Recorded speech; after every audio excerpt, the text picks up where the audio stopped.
अपना संजीवन है, ये अपना संजीवन है।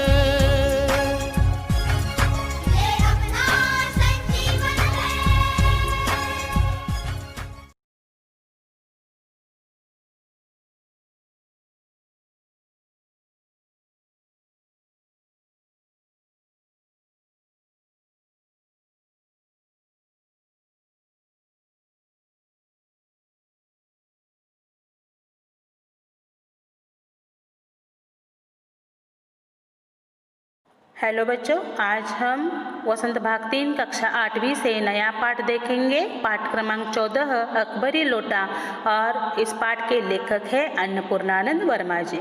तो बच्चों, यह जो पाठ है अकबरी लोटा, यह एक कहानी है। तो पाठ की तरफ बढ़ने से पहले, कहानी की तरफ बढ़ने से पहले हम इस पाठ का सारांश देखते हैं और फिर पाठ की तरफ बढ़ते हैं। तो इस पाठ का सारांश इस प्रकार है। अकबरी लोटा अन्नपूर्णानंद वर्मा द्वारा रचित हास्य व्यंग से भरपूर कहानी है। लाला जाऊलाल की पत्नी एक दिन अचानक उनसे 250 रुपये मांगती है और न मिलने पर अपने भाई से मांगने की बात कहती है। तो ये जो कहानी है, यह हास्य व्यंग कहानी है, जिसमें लाला जाऊलाल और उनकी पत्नी, ये दो पात्र है।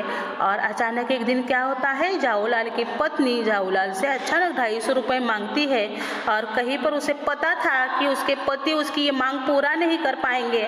तो वह कहती है कि आप नहीं दोगे तो मैं अपने भाई से रुपये मांगती हूँ। अपनी प्रतिष्ठा को बनाए रखने के लिए लालाजी 7 दिनों में उसे रुपए देने का वादा करते हैं। पर अब प्रश्न यह था कि रुपयों का इंतजाम कैसे किया जाए। तो पत्नी ने तो कहा है कि आप नहीं दोगे तो मैं भाई से रुपए मांग लेती हूँ। तो जाऊलाल अपनी प्रतिष्ठा बनाए रखने के लिए क्या करते हैं, अपनी पत्नी को 7 दिनों में 250 रुपये देने का वादा करते हैं। वादा तो करते हैं, लेकिन अब उनके सामने प्रश्न था कि वे रुपयों का इंतजाम कहाँ से करेंगे। इसी उधेड़-बुन में 5 दिन निकल गए। तब उन्होंने अपने मित्र पंडित बिलवासी से सहायता मांगी, पर आजकल उनकी आर्थिक स्थिति भी ठीक न थी। तो 5 दिन तो यूं ही निकल गए, क्या किया जाए उनके समझ में नहीं आ रहा था। तब उन्होंने क्या किया, अपने मित्र से यह बात कह दी कि उन्हें 250 रुपये चाहिए, पर उनके मित्र भी उनकी मदद नहीं कर सकते थे, क्योंकि पंडित बिलवासी जी की जो आर्थिक स्थिति थी वह ठीक नहीं थी। यही सब विचार करते हुए एक दिन वह छत पर टहल रहे थे कि अचानक उनके हाथ से पानी का लोटा छूटकर नीचे गिर गया, जो सीधा एक अंग्रेज व्यक्ति पर गिरा। तो दिन तो कम थे, समय नज़दीक आ रहा था, 250 रुपये देने थे, प्रतिष्ठा का प्रश्न था। और यही सोच विचार करते हुए वे छत पर टहल रहे थे। उनके हाथ में पानी का लोटा था और अचानक उनके हाथ से वो पानी का लोटा छूट जाता है। जाऊलाल के हाथों से पानी का लोटा छूट जाता है और सीधा जाकर नीचे जो अंग्रेज व्यक्ति था उस पर गिर पड़ता है। अंग्रेज व्यक्ति क्रोधित होकर जाऊलाल को बुरा भला कहने लगा। वह पुलिस तक जाने की धमकी दी। अंग्रेज व्यक्ति जो था वह कम नहीं था, उसे बहुत गुस्सा आया, क्योंकि ऊपर से लोटा उसके ऊपर गिरा था। तो वह क्रोधित हो गया, जाऊलाल को भला बुरा कहने लगा और उसने धमकी भी दी कि वह पुलिस में जाएगा। तभी पंडित बिलवासी वहां प्रवेश कर बात को संभालते हुए उस लोटे को अकबरी लोटा बता उसे खरीदने की बात करने लगे। जब ये हंगामा हो रहा था, तभी वहाँ जाऊलाल के मित्र बिलवासी जी आते हैं और उनकी समझ में आता है कि क्या हुआ है यहाँ। तो अपने दोस्त की यह बात संभालते हुए वे क्या करते हैं कि उस लोटे को अकबरी लोटा बता देते हैं और खुद उस लोटे को खरीदने वाले हैं यह बात करते हैं। यह सुनकर अंग्रेज व्यक्ति का क्रोध ठंडा हो गया, क्योंकि उसे ऐतिहासिक व कलात्मक वस्तुओं के संग्रह का शौक था। जैसे ही बिलवासी जी ने कहा कि अरे ये लोटा तो अकबरी लोटा है और मैं इसे खरीदना चाहता हूँ, तो जो क्रोधित अंग्रेज था उसका गुस्सा ठंडा हो गया, क्योंकि उसे ऐसी चीजें इकट्ठा करने का शौक था। इस लोटे को खरीदने का एक यह भी कारण था कि वह अपने पड़ोसी मेजर डगलस को नीचा दिखाना चाहता था। तो जैसे ही बिलवासी जी कहते हैं कि अकबरी लोटा है और मैं खरीदना चाहता हूँ, तो झट से जो अंग्रेज व्यक्ति है वह उस लोटे को खरीदना चाहता था। एक बात ऐसी थी कि उसे ऐसी चीज़ें संग्रह करने का शौक था, और दूसरी बात यह थी कि उसके जो पड़ोसी थे मेजर डगलस, वह उसे नीचा दिखाना चाहते थे कि उनके पास एक अनोखी चीज़ है। दोनों द्वारा बोली लगाने पर उस लोटे का सौदा 500 रुपये में तय हो गया। अब अंग्रेज और बिलवासी जी उस लोटे पर बोली लगाने लगे और उस लोटे की बोली 500 तक पहुंच गई। बिलवासी जी लोटा न मिलने पर मायूस होने का नाटक करने लगे। वह अंग्रेज ने उसे ऐतिहासिक लोटा मानकर खरीद लिया और प्रसन्नतापूर्वक वहां से चला गया। तो बिलवासी जी ने अपने दोस्त की सहायता करने के लिए नाटक किया कि वह अकबरी लोटा है और वह उसे खरीदना चाहते हैं, और पैसे ज़्यादा न होने के कारण वो नहीं खरीद पाए, ऐसा नाटक करते हैं, और वह लोटा अंग्रेज खरीद लेता है। 500 रुपये में वह लोटा खरीद लेता है और प्रसन्नता से वहाँ से चला जाता है। तो लाला जाऊलाल अपने मित्र की चतुराई से बहुत प्रसन्न हुए। वो अपनी पत्नी को तय समय पर रुपए देकर उन्होंने अपनी प्रतिष्ठा भी बचा ली। तो जाऊलाल जो उनके मित्र है बिलवासी जी, उन पर वह खुश हो जाते हैं, उनकी चतुराई पर खुश हो जाते हैं, प्रसन्न हो जाते हैं, और जो वादा उन्होंने अपने पत्नी से किया था कि 250 रुपये वे दे देंगे, वह 250 रुपये देते हैं और खुद की प्रतिष्ठा बचा लेते हैं। तो बच्चों, यह था पाठ का सारांश। तो अब कहानी की तरफ बढ़ते हैं और देखते हैं कि इस कहानी में और क्या क्या हुआ है। कैसे पंडित बिलवासी जी दोस्त के पास आते हैं, कैसे लोटा गिरता है, अंग्रेज गुस्सा क्यों हो जाता है, उसका गुस्सा कैसे शांत हो जाता है, लोटा 500 रुपये में कैसे बेचा जाता है, ये सारी जानकारी हम इस पाठ से लेंगे। तो बच्चों, पाठ इस तरह है। लाला जाऊलाल को खाने पीने की कमी नहीं थी। काशी के ठटेरी बाजार में मकान था। नीचे की दुकानों से 100 रुपये मासिक के करीब किराया उतर आता था। अच्छा खाते थे, अच्छा पहनते थे, पर 250 रुपये तो एक साथ आंख सेकने के लिए कभी न मिलते थे। तो बच्चों, इस पाठ में जो लाला जाऊलाल पात्र बताया गया है, उन्हें खाने पीने की बिल्कुल भी कमी नहीं थी। यानी जो सुखी परिवार, खा पी कर परिवार कहते हैं, उस टाइप के लाला जाऊलाल थे। काशी के ठटेरी बाजार में उनका मकान था और मकान के नीचे जो कमरे थे उन्होंने किराए पर दे दिए थे, और उस कमरे से मासिक यानी महीने से 100 रुपये उन्हें किराया मिलता था। उससे वो अच्छा खाते थे, अच्छा पहनते थे।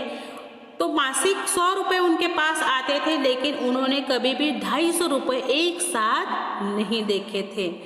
क्या होता है देखो, इसलिए जब उनकी पत्नी ने एक दिन एकाएक 250 रुपयों की मांग पेश की, तब उनका जी एक बार जोर से सनसनाया और फिर बैठ गया। उनकी यह दशा देखकर पत्नी ने कहा, डरिए मत, आप देने में असमर्थ हो तो मैं अपने भाई से मांग लूं। तो खा पी कर सुखी परिवार था। एक दिन अचानक क्या होता है कि जाऊलाल की पत्नी उनके पास आती है और कहती है कि मुझे 250 रुपये चाहिए। तो 250 रुपये एक साथ तो जाऊलाल ने कभी नहीं देखे थे। तो जैसे ही उनके पत्नी ने 250 रुपये मांग लिए, तो जाऊलाल का जो दिल था वह जोर से सनसनाता है और फिर बैठ जाता है। और उनकी यह घबराहट देखकर, यह दशा देखकर उनकी पत्नी उनसे कहती है कि आप देना नहीं चाहते, नहीं ना दीजिए, पर डरिए मत, आप देने में असमर्थ हो तो मैं ये 250 रुपये अपने भाई से मांग लेती हूँ। लाला जाऊलाल तिलमिला उठे। उन्होंने रोब के साथ कहा, अजी हटो, 250 रुपये के लिए भाई से भीख मांगोगी, मुझसे ले लेना। तो जैसे ही पत्नी ने कहा कि आप देने में असमर्थ हो तो मैं 250 रुपये अपने भाई से ले लेती हूँ, तो जाऊलाल तिलमिला उठते हैं और कहते हैं, रोब के साथ कहते हैं, अजी हटो, तुम्हें सिर्फ 250 रुपये चाहिए ना, तो भाई से क्यों भीख मांगती हो, मैं दे दूँगा, लेकिन मुझे इसी ज़िंदगी में चाहिए। पत्नी कहती है कि आप 250 रुपये मुझे देने वाले हो, लेकिन मुझे कब चाहिए? इसी ज़िंदगी में चाहिए। अजी इसी सप्ताह में लेना। जाऊलाल रोब में आकर कहते हैं, यार ज़िंदगी में क्यों कह रही हो? इसी सप्ताह में मैं तुम्हें 250 रुपये दे दूंगा। सप्ताह से आपका तात्पर्य 7 दिन से है या 7 वर्ष से? पत्नी कहती है, जाऊलाल की पत्नी कहती है कि आप मुझे 250 रुपये सप्ताह में देने वाले हो। सप्ताह का तात्पर्य आपको पता है? सप्ताह का तात्पर्य आपका 7 दिन से है या 7 साल से है, यह पहले मुझे बताइए।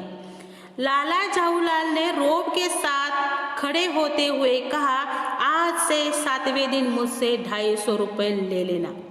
तो जाऊलाल रोब के साथ खड़े होते हैं और पत्नी से कहते हैं, 7वें दिन, आज से 7वें दिन तुम्हें मुझसे 250 रुपये मिलेंगे और मुझसे आकर तुम ले लेना। लेकिन जब 4 दिन जो त्यों में यूं ही बीत गए और रुपयों का कोई प्रबंध न हो सका, तब उन्हें चिंता होने लगी।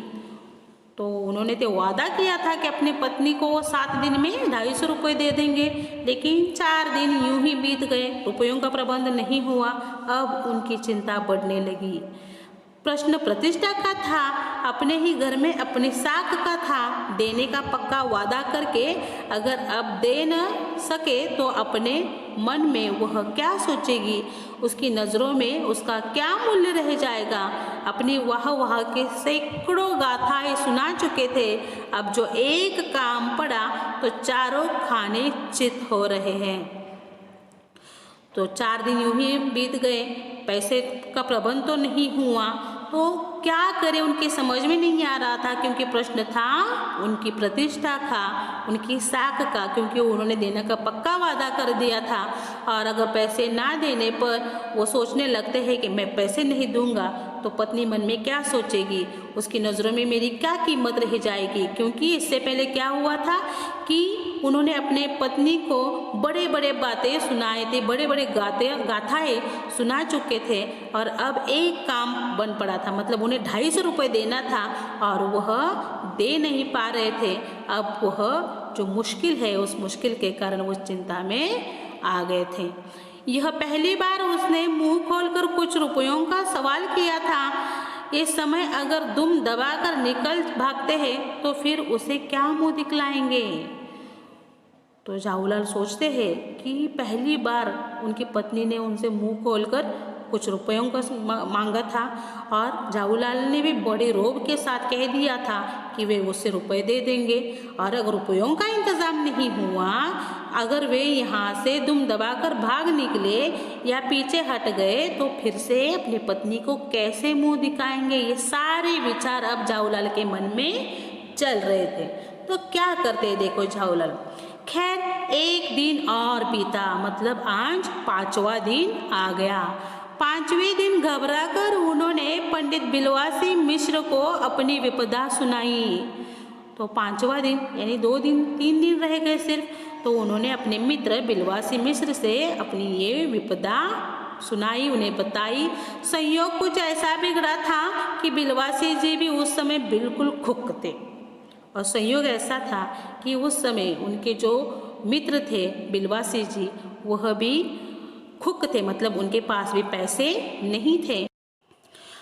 उन्होंने कहा, मेरे पास है तो नहीं, पर मैं कहीं से मांग जांच कर लाने की कोशिश करूंगा, और अगर मिल गया तो कल शाम को तुमसे मकान पर मिलूंगा। देखो, दोस्त दोस्त के काम आता है ना। तो पंडित बिलवासी जी कहते हैं कि मेरे पास तो पैसे नहीं हैं, लेकिन मैं तुम्हारे लिए कोशिश करूंगा, कहीं पर मांग जांच कर मिलेंगे तो मैं कल शाम तुम्हारे मकान में आकर तुमसे मिलूंगा। वही शाम आज थी, हफ्ते का अंतिम दिन। कल 250 रुपये या तो गिन देना है या सारी हेकड़ी से हाथ धोना है। यह सच है कि कल रुपया न आने पर उनकी स्त्री उन्हें डामल फांसी न कर देगी, केवल जरा से हंस देंगे, पर वह हंसी कैसी होगी, कल्पना मात्र से जाऊलाल में मरोड़ पैदा हो जाती थी। तो आज वही शाम थी जिस शाम बिलवासी जी पैसे लेकर आने वाले थे। हफ्ते का अंतिम दिन था और कल सुबह वो अपने पत्नी के हाथ में 250 रुपये थमाने वाले थे। तो उस दिन एक तो उन्हें अपने पत्नी के हाथ में 250 रुपये थमाना था या फिर उनकी सारी हेकड़ी सारा घमंड जो था उससे हाथ धोना था। हाँ, ये सच है। वह कहते हैं कि ये सच है कि अगर कल उन्होंने अपने पत्नी को रुपए नहीं दिए तो उनकी पत्नी उन्हें फांसी नहीं देने वाली, सिर्फ उन पर हंसने वाली है। लेकिन उनकी पत्नी की जो हंसी होगी वह कैसी हंसी होगी, इस कल्पना से ही वह जाऊलाल के पेट में मरोड़ पैदा हो जाती थी। वह डर जाती थी कि कहीं पत्नी की हंसी से उनका अपमान ना हो जाए, उनकी पत्नी की नज़रों में कहीं उनकी कीमत कम ना हो जाए। ये सोच कर जाऊलाल में मरोड़ पैदा हो रही थी। आज शाम को पंडित बिलवासी मिश्र को आना था। यदि न आए तो या कहीं रुपयों का प्रबंध वे न कर सके। इसी उधेड़मेन में पड़े लाला जाऊलाल छत पर टहल रहे थे। कुछ प्यास मालूम हुई। उन्होंने नौकर को आवाज़ दी। नौकर नहीं था, खुद उनकी पत्नी पानी लेकर आई। तो आज शाम, यानी जिस शाम वो छत पर टहल रहे थे, उसी शाम को उनके मित्र पैसे लेकर आने वाले थे। तो उनको चिंता सता रही थी कि अगर वे रुपए का प्रबंध ना कर सके तो। इसी उधेड़-बुन में वह टहल रहे थे और उन्हें कुछ प्यास सी लगती है। तो उन्होंने अपने नौकर को आवाज़ दी। तो नौकर तो घर में नहीं था, तो पानी लेकर खुद जाऊलाल की पत्नी ऊपर आती है। वह पानी तो ज़रूर लाई, पर गिलास लाना भूल गई थी। केवल लोटे में पानी लिए वह प्रकट हुई। फिर लौटा भी संयोग से वह जो अपनी बेढंगी सूरत के कारण लाला जाऊलाल को सदा से नापसंद था। तो प्यास लगी थी तो जाऊलाल क्या करते हैं, नौकर को आवाज़ देते हैं। नौकर नहीं था, इसलिए उनकी पत्नी पानी लेकर आती है और पत्नी पानी लोटे में लेकर आती है और साथ में गिलास लाना भूल जाती है। तो पत्नी पानी तो लेकर आती है, लोटा लेकर आती है, लेकिन लोटा कैसा लेकर आती है, जो बेढंगी सूरत, यानी लोटा की जो सूरत थी वह अच्छी नहीं थी, उसकी बनावट अच्छी नहीं थी। इसके कारण जाऊलाल को वह सदा से ही लोटा नापसंद था तो नया साल 2 साल का ही बना, पर कुछ ऐसी गड़न उस लोटे की थी कि उसका बाप डमरू और माँ चिलम रही हो। तो लोटा जो उसकी पत्नी लेकर आई थी वह तो नया था, साल 2 साल पुराना था, इतना भी पुराना नहीं था, लेकिन उस लोटे की बनावट इस तरह थी कि ऐसा लगता था कि उस लोटे का बाप डमरू है और उस लोटे की माँ चिलम रही हो। यानी जो गड़न थी, उसकी बनावट थी, वह अच्छी नहीं थी। इस कारण लाला जाऊलाल को वो लोटा नापसंद था। लाला ने लोटा ले लिया, बोले कुछ नहीं। अपनी पत्नी का अदब मानते थे, मानना ही चाहिए, इसी को सभ्यता कहते हैं। जो पति अपनी पत्नी का न हुआ वह पति कैसा। फिर उन्होंने यह भी सोचा कि लोटे में पानी दे तब भी गनीमत है, अगर चूं कर देता हूँ तो बाल्टी में भोजन मिलेगा, तब क्या करना बाकी रह जाएगा। तो जैसे ही लाला जाऊलाल की पत्नी लोटा लेकर आती है, लोटा तो नापसंद था, लेकिन लाला कुछ भी नहीं बोलते, क्योंकि वे अपनी पत्नी का अदब मानते थे या फिर डरते थे कहो। और मानना भी चाहिए, अदब अपनी पत्नी का मानना भी चाहिए, इसे ही सभ्यता कहते हैं। ऐसा वह मानते थे और वे कहते हैं कि जो पति अपने पत्नी का न हुआ तो पति कैसा, मतलब वहाँ थोड़ा सा वो अपनी पत्नी से डर रहे थे।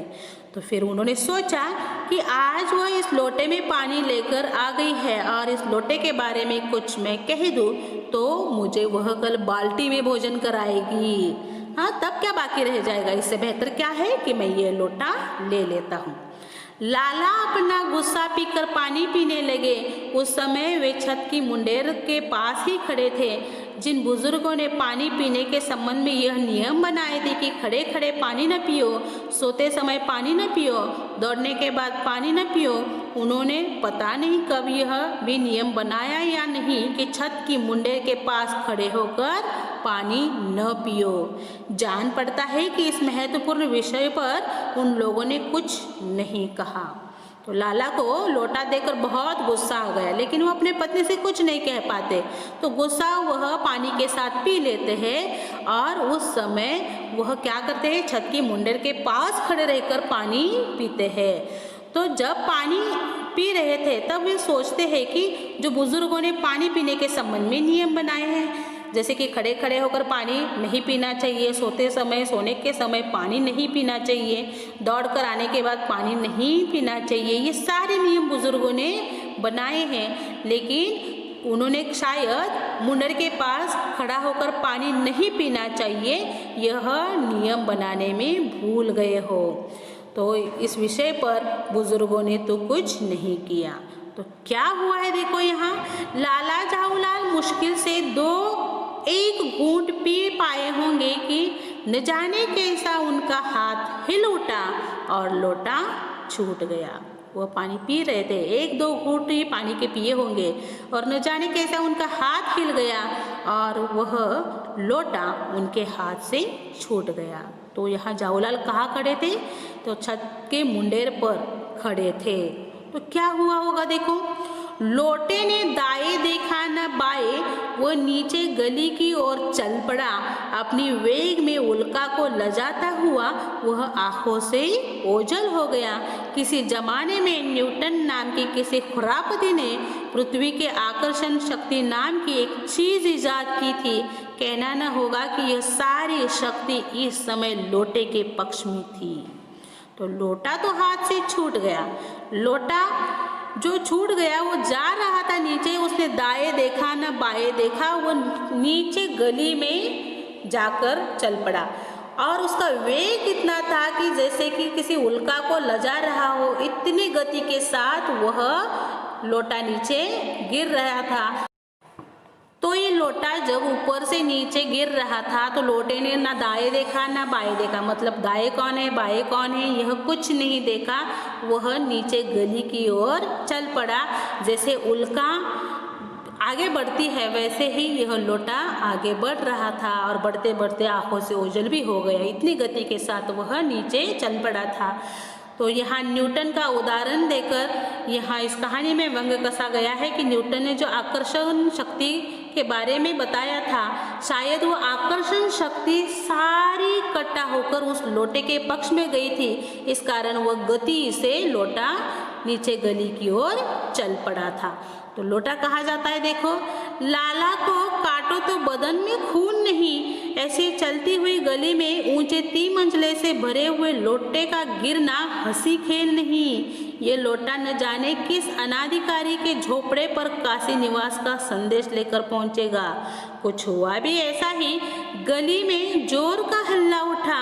लाला झाऊलाल जब तक दौड़कर नीचे उतरे तब तक एक भारी भीड़ उनके आंगन में घुस आई। तो लाला जो थे वह इतने दुबले पतले थे कि उनके बदन को काटो तो खून भी नहीं मिलेगा, और ऐसी हालत में 3रे मंजिल से लोटे का गिरना और कहाँ गिरना कैसे गिरना ये कुछ पता नहीं। तो जब तक लाला झाऊलाल नीचे उतरकर गली में दौड़ जाते तब तक सारी गली उनके घर के आंगन में घुस जाती है। लाला झाऊलाल ने देखा कि इस भीड़ में प्रधान पात्र एक अंग्रेज है जो नक सिक से भीगा हुआ है और जो अपने एक पैर को हाथ से सहलाता हुआ दूसरे पैर पर नाच रहा है। उसी के पास अपराधी लोटे को भी देखकर लाला झाऊलाल जी ने फौरन 2 और 2 जोड़कर स्थिति को समझ लिया। तो ये सारी भीड़ लाला झाऊलाल के आंगन में उमड़ आती है, सारे लोग इकट्ठा हो जाते हैं और इस भीड़ का प्रधान एक अंग्रेज था जो पूरी तरह से उस पानी से, लोटे के पानी से भीगा हुआ था और एक पैर पर नाच रहा था। क्यों? क्योंकि दूसरे पैर पर वह लोटा गिर गया था और जो लोटा उसके पैर पर गिरा था, यानी जो अपराधी लोटा था वह उस अंग्रेज के हाथ में था। और जो लोटा था उस लोटे को अंग्रेज के हाथ में देखकर लाला झाऊलाल ने समझ लिया कि नीचे कौन सी स्थिति हो गई है, लोटे ने कौन सा काम किया है। गिरने के पूर्व लोटा एक दुकान के साइबान से टकराया। वहां टकराकर उस दुकान पर खड़े उस अंग्रेज को उसने सांगो पांग स्नान कराया और फिर उसी के बूट पर आ गिरा। तो जैसे ही लाला जी के हाथ से लोटा गिर जाता है तो दुकान के एक साइबान छत पर टकराता है और छत जिस छत से टकराता है, जिस दुकान की छत से टकराता है, उसी दुकान में ये बेचारा अंग्रेज खड़ा था। उसे जाकर ये लोटा क्या करता है, पूरी तरह से उसे स्नान करवाता है और स्नान करवाने के बाद, उसे भिगोने के बाद उसी के बूट पर जाकर गिर पड़ता है। तो बच्चों, यहाँ तक तो हमने यह कहानी देखी। अगले क्लास में हम इसके आगे की कहानी देखेंगे। धन्यवाद।